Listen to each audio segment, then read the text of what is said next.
ये introduction to business के syllabus की सीरीज की वीडियो है। कंप्लीट सीरीज इस चैनल के ऊपर अपलोड की जा रही है और आज की वीडियो के अंदर आपको पार्ट 7 करवाया जा रहा है। इससे पहले 6 वीडियोस आ चुकी हैं जिसका लिंक आपको नीचे डिस्क्रिप्शन बॉक्स के अंदर दिया जाएगा, प्लेलिस्ट का लिंक दिया जाएगा ताकि आसानी से आप फाइंड कर सकें। तो ये सीरीज जो है वो बीकॉम और एडीसी के एग्जामिनेशन की प्रिपरेशन के लिए करवाई जा रही है। जो आज की वीडियो के अंदर टॉपिक्स हैं वो आपके सामने स्क्रीन के ऊपर मौजूद है। Making goods and service available, ये 7th पार्ट है सिलेबस का।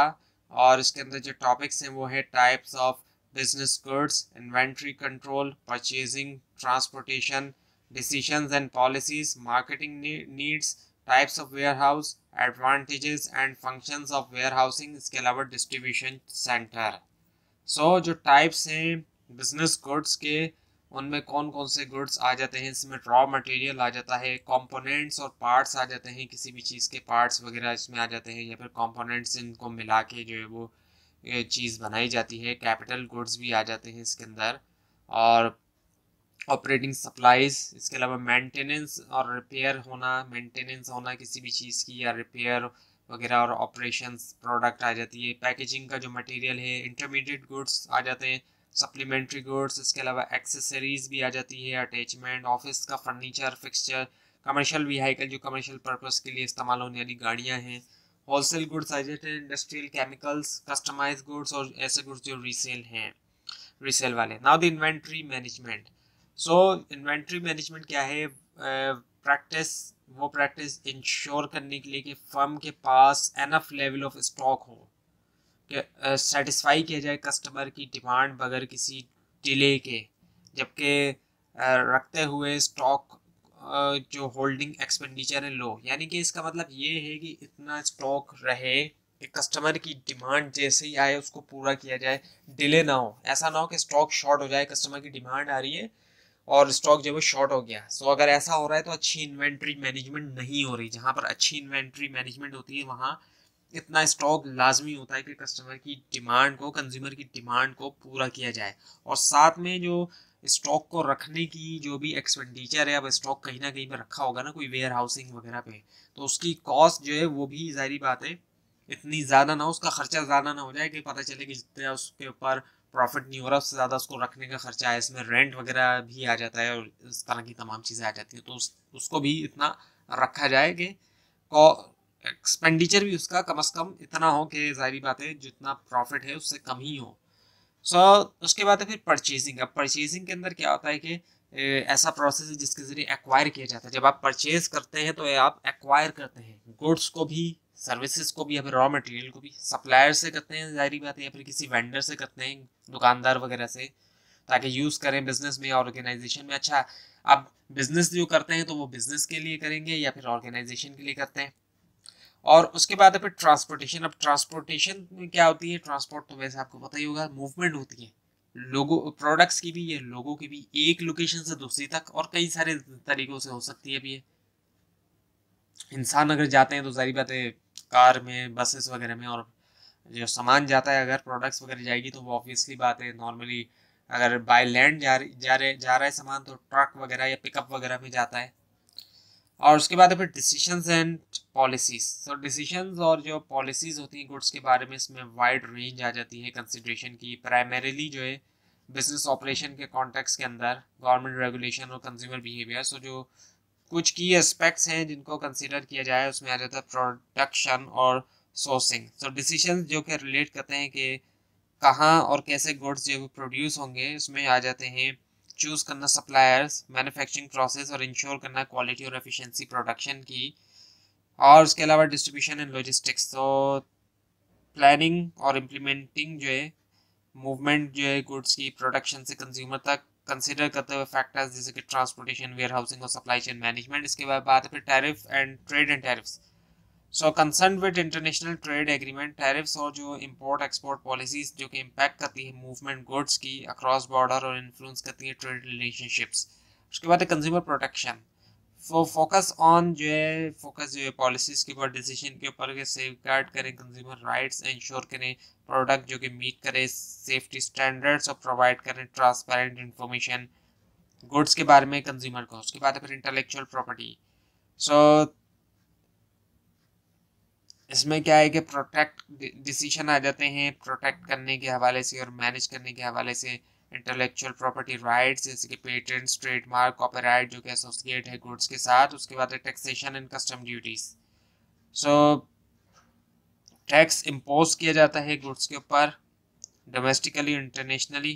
कस्टम ड्यूटीज जो है वो लगाई जाती है इम्पोर्टेड या एक्सपोर्टेड प्रोडक्ट्स पे। और उसके बाद फिर कंपटीशन एंड एंटी ट्रस्ट।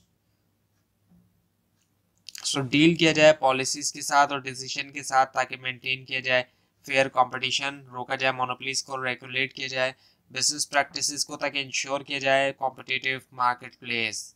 उसके बाद है environmental and ethical consideration. So decisions जो है एनवायरमेंटली सस्टेनेबल प्रैक्टिस के ऊपर के हवाले से और एथिकल सोर्सिंग कंसिडर करते हुए इकोलॉजिकल जो इम्पैक्ट है और सोशल रिस्पॉन्सिबिलिटी जो कि एसोसिएट है गुड्स के साथ। उसके बाद फिर health and safety. So policies, so focus होना पॉलिसीज के ऊपर, डिसीजंस के ऊपर ताकि इंश्योर किया जाए सेफ्टी गुड्स की कंज्यूमर्स के लिए, एड्रेस करते हुए पोटेंशियल हेल्थ रिस्क और जुड़े रहते हुए सेफ्टी स्टैंडर्ड्स के साथ प्रोडक्शन में और डिस्ट्रीब्यूशन में। और उसके बाद फिर गवर्नमेंट प्रोक्योरमेंट। सो डिसीजंस जो कि रिलेट करते हैं गवर्नमेंट परचेजिंग के साथ गुड्स की, और इसमें आ जाता है ट्रांसपेरेंट प्रोक्योरमेंट प्रोसेस और कंसिडरेशन जो है कॉस्ट, क्वालिटी और कंप्लायंस की। उसके बाद इकोनॉमिक पॉलिसीज।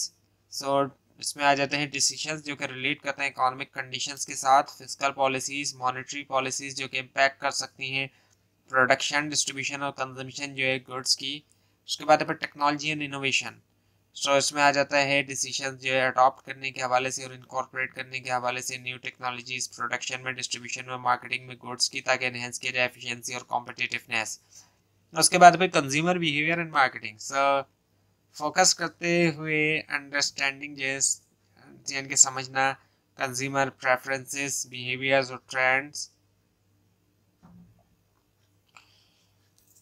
सो अब है मार्केटिंग नीड्स। तो मार्केटिंग नीड्स क्या हैं? ये जो है यूनिक डिमांड्स और टैक्टिक्स हैं जो कि कंपनी या ऑर्गेनाइजेशन को लाजमी लेना होता है ताकि इफेक्टिवली एडवर्टाइज करे वो उसके गुड्स या सर्विसेज को, इंक्रीज किया जाए ब्रांड रिकग्निशन। और असल में जो हासिल करना है वो मार्केटिंग गोल्स को हासिल करना होता है। उसके बाद फिर वेयर हाउस टाइप्स। अब वेयर हाउस कई तरह के होते हैं, कोई एक वेयर हाउस नहीं होता कि हम ये कि बस सिर्फ इसी तरह का वेयर हाउस होता है, नहीं। सो पब्लिक वेयर हाउस होते हैं, ऐसे वेयर हाउस होते हैं जो कि ऑफर करते हैं स्टोरेज और डिस्ट्रीब्यूशन सर्विसेज मल्टीपल बिजनेसेस को रेंटल बेसिस के ऊपर। ये शेयर्ड स्पेस होता है, यानी कि कई सारे लोग मिलकर शेयर कर रहे होते हैं इसको, कई सारे बिजनेसेस एक्चुअली। और उसके बाद है फिर प्राइवेट वेयर हाउस। इसको ऑन करती है और ऑपरेट करती है एक सिंगल कंपनी उसके अपने इस्तेमाल के लिए। और उसके बाद डिस्ट्रीब्यूशन सेंटर होते हैं जिनका फोकस होता है एफिशिएंट डिस्ट्रीब्यूशन के ऊपर गुड्स की। और उसके बाद फिर कोल्ड स्टोरेज वेयर हाउस, ये स्पेसिफिकली तौर पर डिज़ाइन किया जाता है पेरिशेबल गुड्स को स्टोर करने के लिए, जहाँ पर कंट्रोल टेम्परेचर होता है ताकि उनको फ्रेश रखा जाए और ख़राब होने से बचाया जाए। और उसके बाद फिर बल्क स्टोरेज वेयर हाउस होते हैं जो कि बहुत ज़्यादा क्वांटिटीज़ को स्टोर करने के लिए, स्टोरेज के लिए यूज़ किया जाता है इनको। और उसके बाद तो ऑटोमेटेड वेयर हाउस होते हैं। सो यहाँ पर जो है वो एडवांस टेक्नोलॉजी का इस्तेमाल किया जाता है, रोबोटिक और ऑटोमेटेड सिस्टम्स लगाए जाते हैं टास्क के लिए, जैसे कि ऑर्डर पिकिंग, पैकिंग और इन्वेंट्री मैनेजमेंट। इसके अलावा इंप्रूविंग होना एफिशिएंसी। उसके बाद है फिर एडवांटेजेस ऑफ वेयर हाउसिंग। सो पहला है स्टोरेज स्पेस। सो प्रोवाइड करता है डेडिकेटेड स्पेस ताकि स्टोर किया जाए गुड्स को, हेल्प करता है बिजनेसेस को कि मेंटेन करें उनकी इन्वेंट्री ज़्यादा इफेक्टिवली। उसके अलावा इन्वेंट्री मैनेजमेंट है, इनेबल करता है ये कि सिस्टमेटिक ट्रैकिंग की जाए और ऑर्गेनाइजेशन हो इन्वेंट्री की, रिड्यूस करता है रिस्क स्टॉक आउट्स का या फिर ओवर स्टॉक सिचुएशंस का। उसके बाद फिर सीजनल स्टोरेज अलाउ करता है बिजनेसेस को कि वो एकोमोडेट करें फ्लक्चुएशन डिमांड में, प्रोवाइड करते हुए एक्स्ट्रा स्पेस जो है पिक सीजन्स के दरमियान। और उसके बाद है रिस्क मिटिगेशन। सो एक्ट करता है एज अ बफर अनसर्टेनिटीज के अगेंस्ट, प्रोवाइड करते हुए एक सेफ गार्ड जो है सप्लाई चेन डिस्ट्रप्शन के अगेंस्ट। उसके बाद है डिस्ट्रीब्यूशन एफिशिएंसी, एनहेंस करता है एफिशिएंसी प्रोडक्ट की डिस्ट्रीब्यूशन की, स्ट्रेटेजिकली लोकेट करते हुए गुड्स टाइमली डिलीवरी के लिए कस्टमर्स को। उसके बाद है just in time inventory. So just in time inventory system provide करता है एक प्लेस स्टोर करने के लिए गुड्स जो कि क्लोज होते हैं पॉइंट ऑफ यूज से, रिड्यूस करते हुए होल्डिंग कॉस्ट। उसके बाद है प्रोडक्ट मिक्सिंग, सो फैसिलिटेट करता है मिक्सिंग जो है डिफरेंट प्रोडक्ट्स की एक सिंगल शिपमेंट में। और उसके बाद क्वालिटी कंट्रोल अलाउ करता है मॉनिटर करने के लिए और मेंटेन करने के लिए product quality proper storage condition के जरिए और इंस्पेक्शन प्रोसेसेस। उसके बाद फिर ऑर्डर फुलफिलमेंट, सो स्ट्रीमलाइन करता है ऑर्डर प्रोसेसिंग और फुलफिलमेंट इंश्योर करते हुए टाइमली और एक्यूरेट शिपमेंट कस्टमर्स को। उसके बाद फिर मार्केट एक्सपेंशन एनेबल करता है बिजनेसेस को कि वो रीच करें न्यू मार्केट, स्ट्रेटेजिकली लोकेट करते हुए वेयर हाउसेस ताकि ऑप्टिमाइज करें distribution network. Now the functions of warehousing, अब इसमें है स्टोरेज। सो प्राइमरी फंक्शन जो है वो क्या है, प्रोवाइड करना सिक्योर स्पेस स्टोर करने के लिए गुड अनटिल के उनकी ज़रूरत पड़े। और इन्वेंट्री मैनेजमेंट होती है, इसमें क्या है ट्रैकिंग होता है और कंट्रोलिंग होती है इन्वेंट्री लेवल ताकि पूरा किया जाए डिमांड, जबकि मिनिमाइज करते हुए होल्डिंग कॉस्ट। और उसके बाद है सॉर्टिंग एंड ग्रेडिंग। सो इसमें क्या होता है कि ऑर्गेनाइज किया जाता है गुड्स को जो कि बेस करें उनकी कैरेक्टरिस्टिक्स के ऊपर, जैसे कि साइज, क्वालिटी और प्रोडक्ट टाइप। तो इन तमाम बुनियादों के ऊपर गुड्स को ऑर्गेनाइज किया जाता है। ऑर्डर असेंबली होती है यानी कि कंपाइल किया जाता है इंडिविजुअल आइटम्स को कंप्लीट ऑर्डर्स में शिपमेंट के लिए कस्टमर्स को।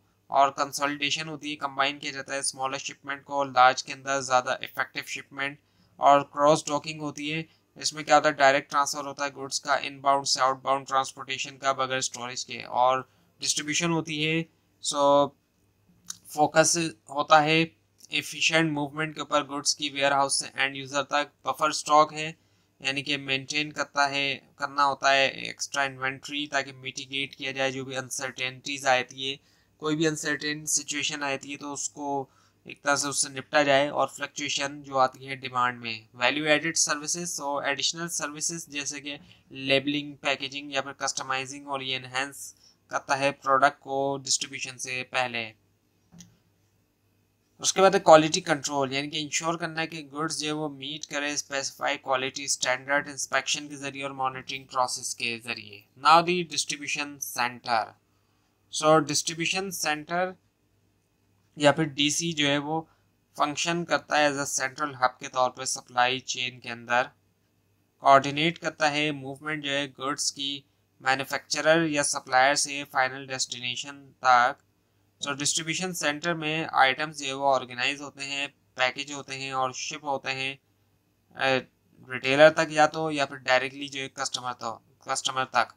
और एसेंशियली ये जो सर्व करता है इंटरमीडियरी लिंक के तौर पर प्रोडक्शन की लोकेशन और जो पॉइंट ऑफ परचेज है उनके दरमियान। तो ये थी आज की वीडियो। आपको इस बारे में कोई क्वेश्चन है नीचे कमेंट कीजिए, इसके अंदर कोई मिस्टेक दिखाई दे जरूर हाईलाइट कीजिए। और इस पूरी सीरीज को देखने के लिए इस चैनल को सब्सक्राइब कीजिए, बेल आइकन के ऊपर क्लिक कीजिए। Thanks for watching this video and best of luck for your exams.